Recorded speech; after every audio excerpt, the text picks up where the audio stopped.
আজিৰ ভিডিঅ'টো কন্যা শিশুৰ মাতৃসকলৰ কাৰণে মই প্ৰায়ে পাইছোঁ যে এগৰাকী কিশোৰী যেতিয়া পুষ্পিতা হয় তেতিয়া ইউজুৱেলি অকণমান টাইম লাগে মাহেকীয়াটো বা ঋতুস্ৰাৱটো আপোনাৰ নৰ্মেলাইজ হ'বলৈ ইউজুৱেলি 2-3 বছৰ লাগি যায় কাৰণ সিহঁতৰ বডিবোৰ এতিয়া বিকশিত হৈ আছে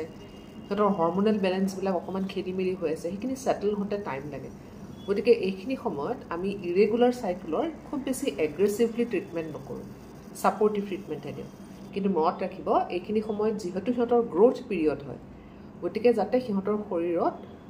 কোনো ধৰণৰ ভিটামিন ডেফিচিয়েঞ্চি বিশেষকৈ ভিটামিন ডি ডেফিচিয়েঞ্চি নহয় কাৰণ এইখিনি সময়ত সিহঁতে ওখ হ'ব আৰু ওখ হ'বৰ কাৰণে হাড়ৰ গ্ৰোথটো পৰ্যাপ্ত পৰিমাণৰ হ'বৰ কাৰণে তেখেতসকলৰ শৰীৰত পৰ্যাপ্ত পৰিমাণে কেলছিয়াম থকাটো খুব জৰুৰী আৰু লগতে এইখিনি সময়ত দেখা যায় যে কিশোৰীসকল হয়তো মমেণ্টাৰী মানে টেম্পৰেৰী থাইৰয়ডৰ অলপমান সমস্যাত ভুগিব পাৰে হাইপ'থাইৰয়ড মানে কমকৈ কাম কৰিব পাৰে থাইৰয়ড গ্লেণ্ডটোৱে মানে কোপ আপ কৰিব নোৱাৰে শৰীৰৰ বিকশনৰ লগত চ' সেইখিনি কথা মন কৰিব আদাৰৱাইজ আপোনালোকে ঋতুস্ৰাৱটো নৰ্মেলাইজ হ'বলৈ 2 বছৰ বা 3 বছৰ আপোনাৰ কিশোৰীগৰাকীক দিব পাৰে আৰু লগতে এইটো মন কৰিব যাতে নিউট্ৰিচিয়াছ ভাল বস্তু তেওঁলোকে খায় বাহিৰৰ জাংক ফুড নাখায় আৰু যাতে বেছিকৈ ৱেইট গেইন নকৰে